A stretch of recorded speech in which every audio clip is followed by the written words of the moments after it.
જેવો શબ્દ સાંભળે તેવો જીવ થાય છે. જેવો શબ્દ સાંભળે તેવો જીવ થઈ જાય છે. સારા શબ્દ સાંભળે તો માણસ સારો થઈ જાય, અને નબળા શબ્દ સાંભળે તો માણસ નબળો થઈ જાય. શબ્દના માધ્યમથી માણસ મોક્ષના પથ ઉપર ચાલી પણ શકે છે, પડી પણ શકે છે. શબ્દના માધ્યમથી મુમુક્ષને દિવ્યતા વ્યાપી જાય છે. શબ્દના માધ્યમથી એને માયકતા પણ વ્યાપી જાય છે. મહારાજે લોયાના 17માં કીધું, જેટલો મહિમા કીર્તન કરતા લાખ ગણો અવગુણ ગાય તો એનું ઓછો પડે જ્યારે એને શબ્દથી અભાવ પ્રગટે છે. ત્યારે શબ્દથી ભાવ પ્રગટે તો માણસ પોતાનું જીવન ફના કરવા પણ તૈયાર થઈ જાય છે.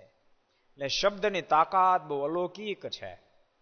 ભગવાનના ભક્તો એવા શબ્દો સાંભળતા રહેજો જે શબ્દ તમને પરમાત્મા નિકટમાં લઈ જાય, પ્રભુ નિકટમાં લઈ જાય.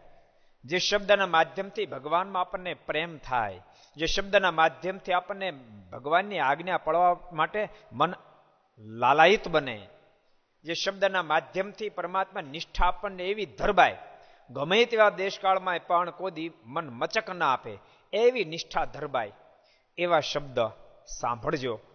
ને શબ્દની એટલી તાકાત છે. તમે કલ્પના કરો, ધરતી પર સ્વયં સર્વોપરી ભગવાન બિરાજતા હતા અને નિર્કલ્પાનંદ સ્વામી 1200 જણાની કંઠી તોડાઈ નાખે. તમે વિચારો, દીનાનાથ ભટ્ટ જેવા તોડાઈ નાખે એટલે એ કેવા ભયંકર શબ્દો હશે. વિચારો તમે. અલિયા ખાચરને પણ ગુથેલું ખવડાવી દીધું નિર્કલ્પાનંદ સ્વામી. એટલે ભગવાનના ભક્તોએ સારા શબ્દો સાંભળો, જે શબ્દના માધ્યમથી ભગવાનમાં રતિ થાય, ભગવાનમાં પ્રતિબંધ થાય, ભગવાનના સંતો ભક્તો આચાર્યો બધામાં દિવ્ય ભાવ પ્રગટે, એવા શબ્દો સાંભળવા એ મોક્ષ કરતલ બની જાય છે. अगर ये वीडियो आपको पसंद आया हो तो लाइक करें और शेयर करना मत भूलिए. सब्सक्राइब करें सरदार कथा चैनल को और बेल आइकॉन पर क्लिक करना मत भूलिए लेटेस्ट वीडियो सबसे पहले पाने के लिए.